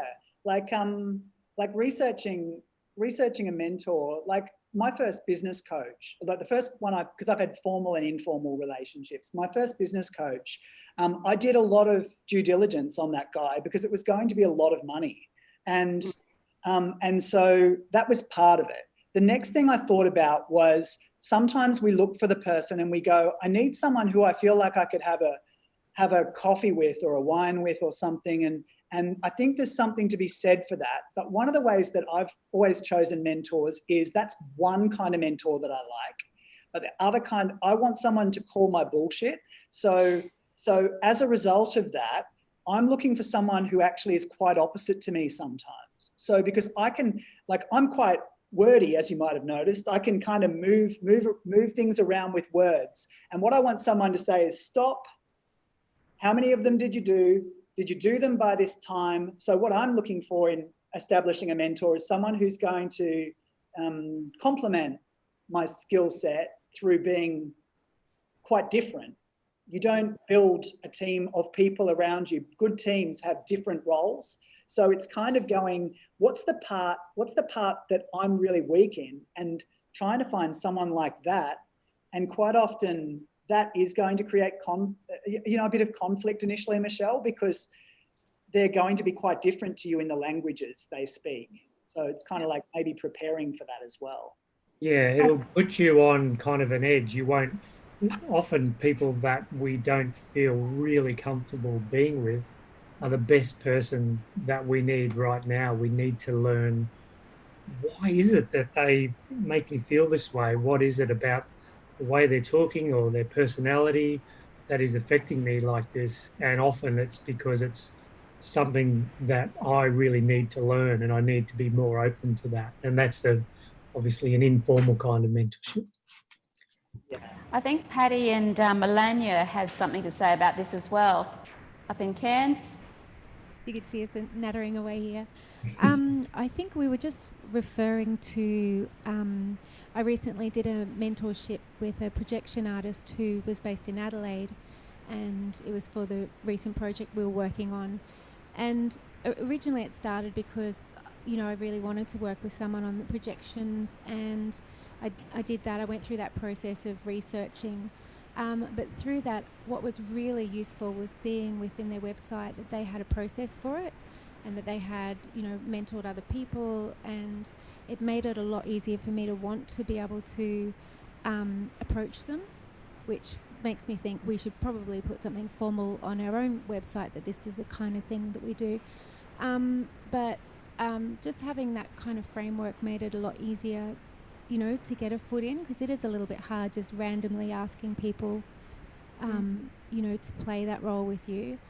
And then the other aspect of it was that, you know, the artist that I worked with, Cindy Drennan, had really clear frameworks around our communication, and then through that was just really able to be such an amazing support to the project, and really connected to the to what we were trying to achieve, and came along to the shows and gave us more feedback, and it was such a really useful experience for us. And it just makes me realise how important that you know, having a process for it is.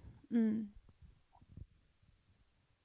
that sort of brings us to that, you know, is there a need then for us to have a website or a process set up that's actually is a list of mentors for the arts in particular? Because I know there's plenty of other businesses out there that, you know, Business Chicks will work with businesses. There's the WW, which is for young women. You know, does the arts industry need a platform where we can actually know who those mentors are, who mentees are looking for mentors? Do you think that would work for our industry? There's a thing called The Seed, which is John Butler runs it, and it's they do funding and all kinds of things. But the key thing they do is a retreat every year where they take people apply for it through an EOI process, and they take them away to the Blue Mountains, to Katoomba, and run a really full-on intensive about the music industry. And what happens basically is that there's a bunch of mentors sharing their information that they've learned over a million years to a whole stack of very excited people. And those relationships that are formed there have really changed our industry to be, the music industry, to be much more collaborative and partnership based. And I was lucky enough to be there talking about funding for 5 or 6 years in a row, which was an amazing experience. But something like that could work. But I really would love to see something more formalised across the state in terms of mentorships. And I guess lots of those opportunities are often funding based and often cyclic and dependent on government. So, you know, I guess outside of that, if we as artists and as a community had a process for creating opportunities for mentors and mentees to connect, then, you know, like in our relationship with Cindy Drennan, you know, we paid a fee for that and that was okay for us. I think she, you know, would probably also offer scholarships, but, you know, those relationships could be discussed, you know, outside of the boundaries of funding and government, and it could expand those opportunities much more. Yeah, run a standards review program where they actually connect mentors with galleries that are a part of the program. So there's so many different arms of the creative industries that there's so many different places you've got to look to find that kind of information. So to be that people who are looking for a mentor could go to and find and make the approach. So it's between those individuals rather than us. I'm just wondering, to all the people that are out there, how many of you would like to pay it forward and be a mentor, or how many of you would need a mentor? It'd be kind of, I think Michelle and I would both be interested to know your feedback. And if you don't want to do it through the chat tonight, we'd be interested in hearing that via email. So I think that's a really great idea, and the idea of embedding yourself in a space like an artist residency, I guess is what you were saying, where you're getting to have a whole lot of feedback from a whole lot of different people. I think it's fantastic. And I wonder also whether maybe we should be lobbying to have some kind of a mentoring program involved with our schools and universities. What does the panel think about that? I love it. Love it too. Where do we sign up? Yeah. Where do we sign up? Good point. I know whenever I can, we sort of, invite artists from out to come and talk to our students. We had Busty, who's here tonight. She was up in Cairns doing a creative development for Hot Brown Honey, and I got her to come and do an artist talk for my students. I think after an hour with Busty, all of my students wanted to join the Church of Busty, and were sort of, forever inspired by that moment and that experience. So, I think universities are a great place.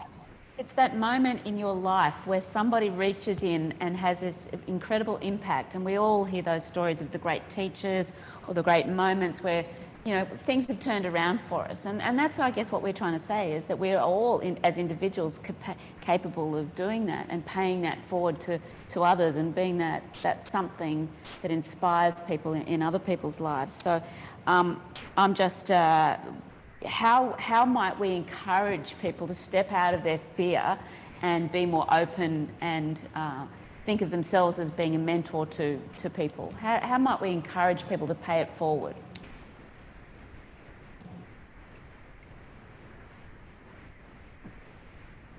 And there was silence.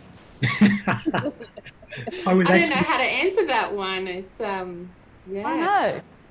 How do we get people to volunteer, I guess, to be, or maybe I should change it. Do you think that there are barriers that we need to overcome to encourage people to be a mentor? There are some barriers. I think, as artists, we're all doing a lot already.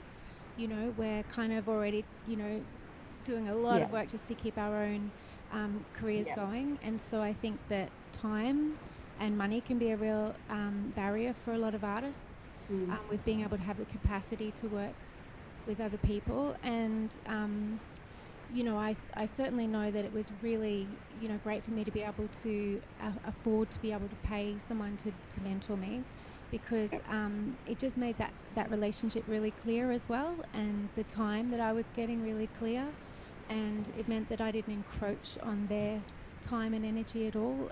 It just made it feel really balanced and beneficial for both of us. It was a real acknowledgement of, the 40 years of work that Cindy Drennan has actually done in the industry and in her own learning. So I think when we're talking about, I noticed there was a comment that said that no, money needs to change hands, and I'd probably argue with that. I'm much more of the view of keeping the money going around the pockets of all the artists, and paying it forward in that way.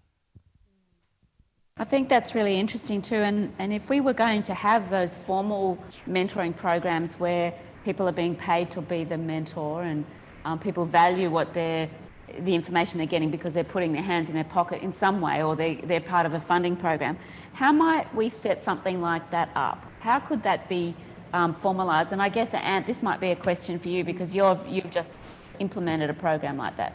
Well, how would you see, how can we do this across Queensland or across Australia? Well, ours took money, so we're using some of the RASN funds and Regional Arts Services Network funds, and we did that specifically in response to COVID. So employing 4 people for a period of hours each week, for a period of time, with specific focus of getting in contact with every artist and arts worker that they know in the region, and spreading the word that they're available and offering their time to support those artists in their development. But yeah, that's a more formal and of course linked with the opportunity to get funding out of that as well. So I think there does have to be some kind of formalised approach to it, but I guess you could look at it in a more as a kind of a collective or a like a union type thing. You know, there's a whole stack of industry bodies in the past, cooperatives, etc., that actually provide that kind of pierced support among different business people. So there's lots of good examples there, and even kind of good examples of business models to do that, where people actually pay to be part of it. You might have to get to a certain level before you're accepted as part of it as well. There's all of those kinds of opportunities. Depends how into collective socialist behaviour you want to get, I suppose. Let's go there. Yep. Bring on the revolution. Before we finish up, I'd just like to ask each of the panellists their favourite mentoring moment or experience. We maybe start with Patty. God damn it. Look, I do think I have favourites all the time. You know, I'm exposed to students all the time, and just, you know, any of those tiny little moments where their little faces light up and they've got something, or it's, you know, we've both tripped over on this pavement. I think, like Andrew was saying before, that idea of the dropping, you know, it's sort of, I very much believe in that idea of levelling the playing field and being exposed and making mistakes and allowing my students to kind of come with me on that journey. So I guess I can't choose one. That's torture. Melania, what about you? Look, I guess I'll just probably speak to where I started the conversation, and that's going back to the mentorship we had with Candy, and particularly because, you know, we had no idea what we were creating at the time, and we were really worried about not being able to fit this work into any box, and who would want to see, like, you know, weird hacked iron instruments and, you know, people jumping around singing about housework. We were really, you know, kind of lacking a lot of confidence in whether we could really pull it off. And, you know, working with Candy, it just really pushed into our brains just to forget the box. There is no genre. You don't have a genre. There is no such thing as a housework, you know, iron genre. Like, let it go. And just that bit of inspiration back then at that, you know, really important part of our career, you know, has really changed the rest of our work. And all these years later, we've found a box, you know, to pop ourselves in of, you know, gig theatre, but only because Busty told us about it. So I think it's just remembering just how much impact, you know, you can have on another person's career and life, and I think we should all be encouraging each other to do that. That's great. What about you, Wendy? Yeah, like I mentioned earlier, just when you see that penny drop and an artist actually values themselves and suddenly, you know, they're selling their products for what they actually should be priced at, and they realise that people are willing to pay what they're worth, and that's sort of like artist utopia. That, whoa, I should get paid for my time and my beautiful, unique work, and those moments too where you see somebody realise that they're really good at doing something and then choosing, oh, but I'm just going to do this for fun, or no, I'm going to do this as a career, and they're really beautiful moments to witness. I think those aha moments where people sort of choose a path and they have a choice, which is really nice. Oh, that's great.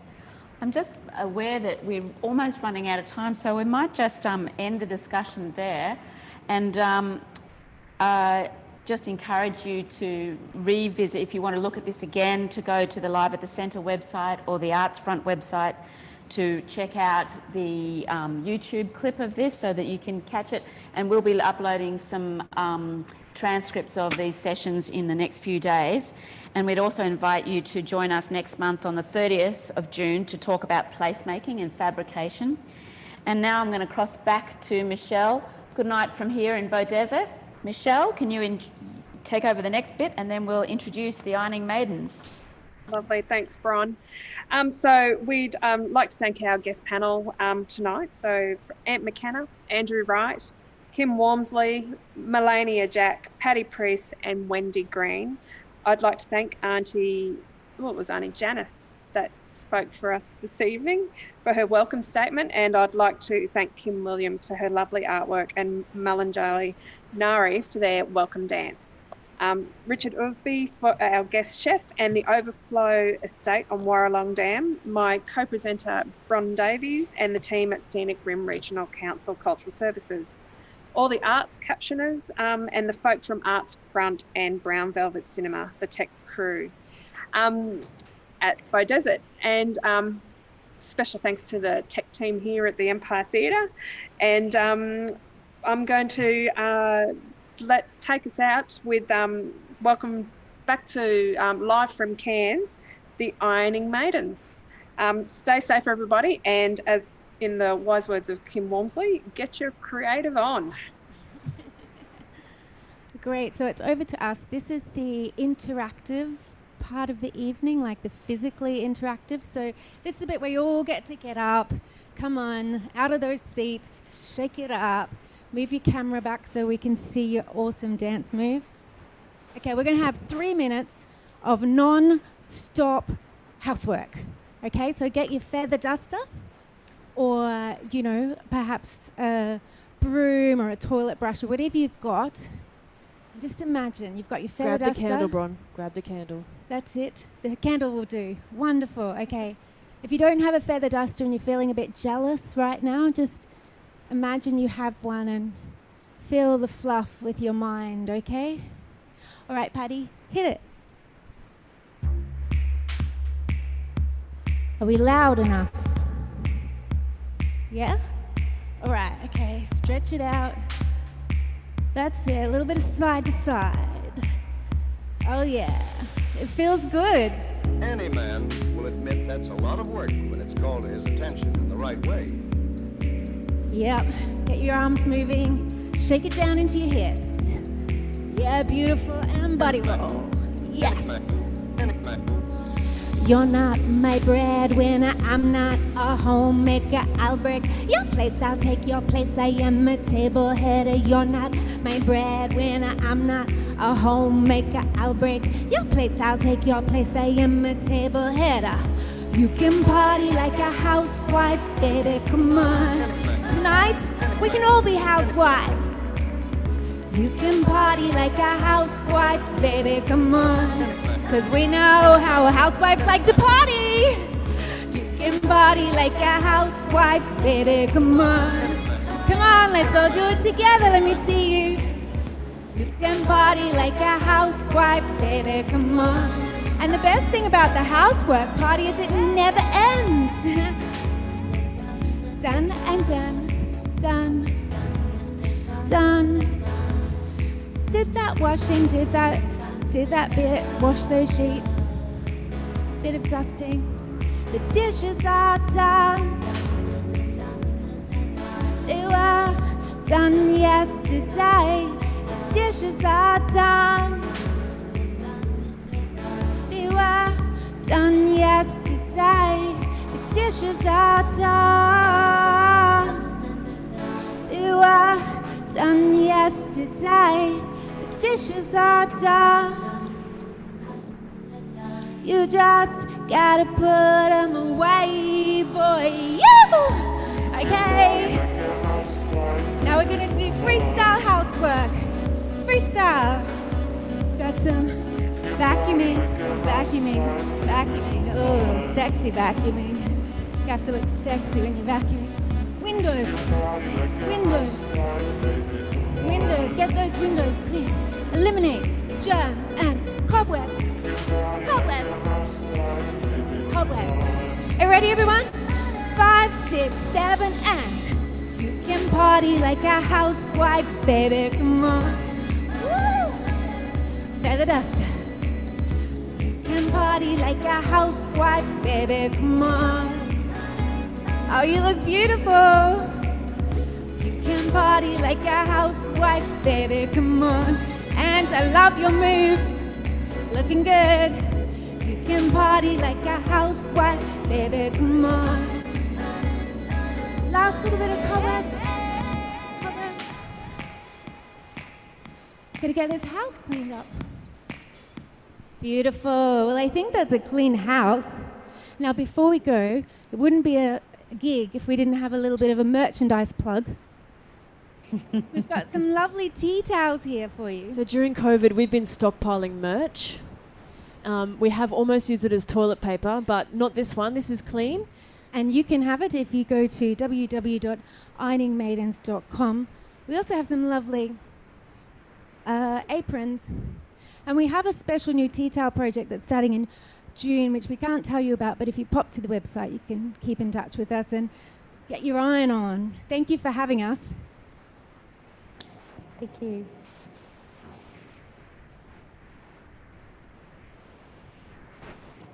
Was that an applause? Where's that canned laughter? Are we finished? Are we done yet? Are we finished?